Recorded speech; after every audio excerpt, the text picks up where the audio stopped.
Today, I want to tell you about something real. About towns that weren't just forgotten, they were sacrificed. About scars in the earth and echoes in the mind. This is the story of Dana, Massachusetts. How I learned about it, and how its disappearance inspired and eventually seeded the fictional Macituk in my novel, Hollow Depths. Dana was settled in the early 1700s. It was incorporated in 1801, and its name comes from one of the founding fathers from the state of Massachusetts, Francis Dana.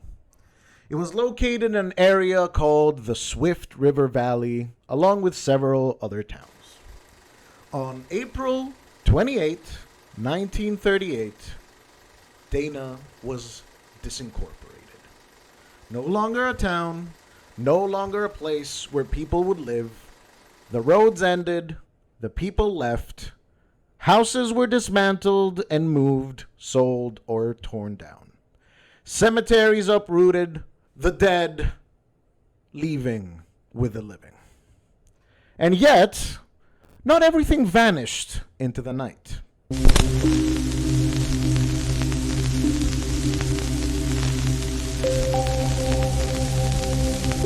In the early 1900s, there was an increasing need for water in Boston. Thus, by 1927, the area, including Dana, Greenwich, Enfield, and Prescott, was condemned. And what followed was the creation of the Quabbin Reservoir.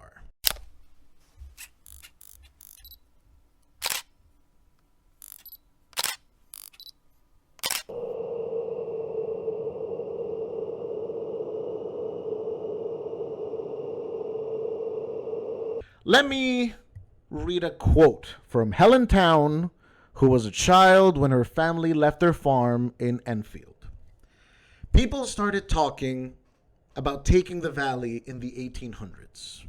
Boston was running out of water, and they kept going west and further west, and finally, they were just desperate and came into our area. This was decided by the Swift River Act to flood the land of the river valley and create a reservoir. This forced residents to give up everything, their homes and histories, their land, and leave, taking what they could with them.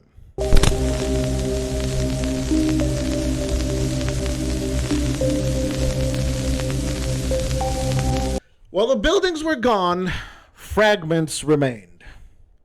Rusted fences, remnants of homes, shops, the town hall, the school, and more. About 30 former buildings. And beyond the fragments themselves, there were the cellar holes. Scars in the ground showcasing the former foundations of the town. Some parts of Dana are still above water. And in 1996, during a reunion, a stone marker was erected. Site of Dana Common, 1801 to 1938. To all those who sacrificed their homes and way of life.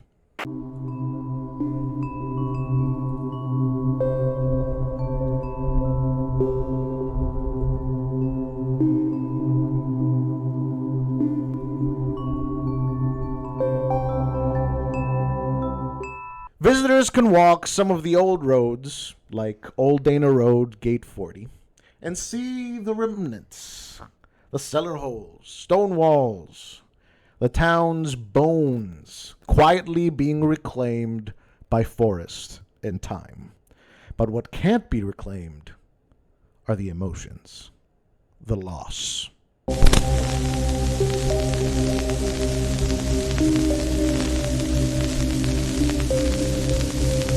I'd like to read some quotes about the folks who watched their homes be taken, their lives displaced.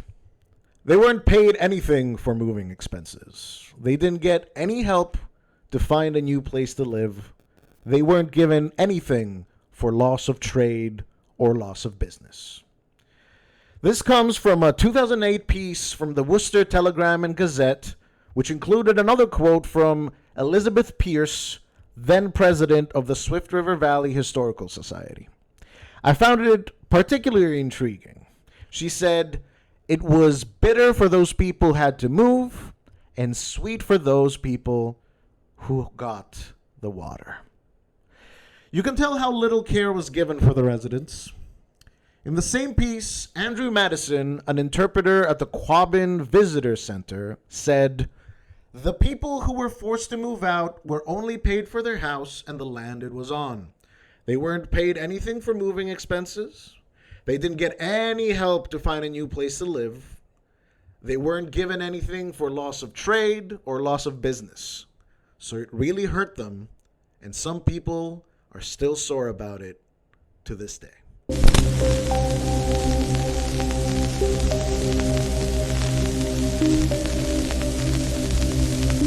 This is a fragment of history, of real people, real lives, carrying the weight of loss. And that was more than enough inspiration for me to start digging. I chose Massachusetts originally as an Easter egg, hinting at Lovecraft and his stories, which oft revolved around his fictional Arkham. As I was researching various parts of the state, I came across photos of Dana and the cellar holes. Empty spots rusting in a forest by the water. My mind started spinning. What does it mean for a place to disappear but leave scars in the land? What does home become when erased? What if something is left behind even in the emptiness? These questions carried my fiction forward into Macituk. I wanted the history to be the seed, a town that initially feels like Dana, but holds secrets, a ritualistic grief, a loss that becomes obsession.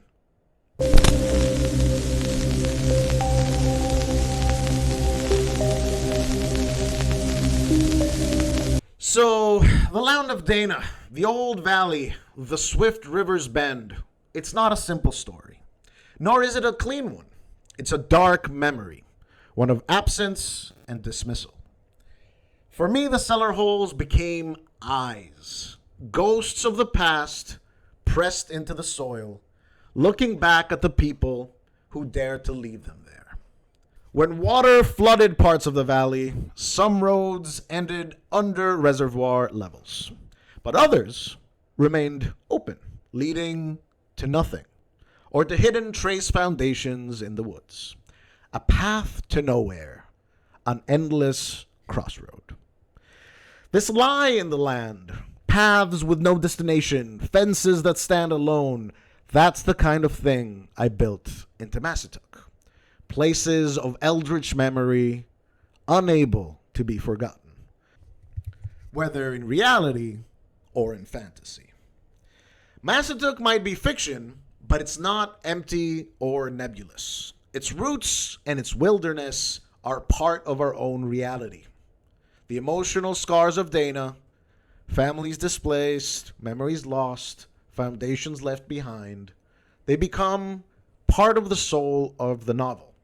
A seed of doubt, of local folklore, of darkness. Klein, and his research into hollow depths, is haunted by these kinds of places and the unnatural silence of the vanished souls and lost memories.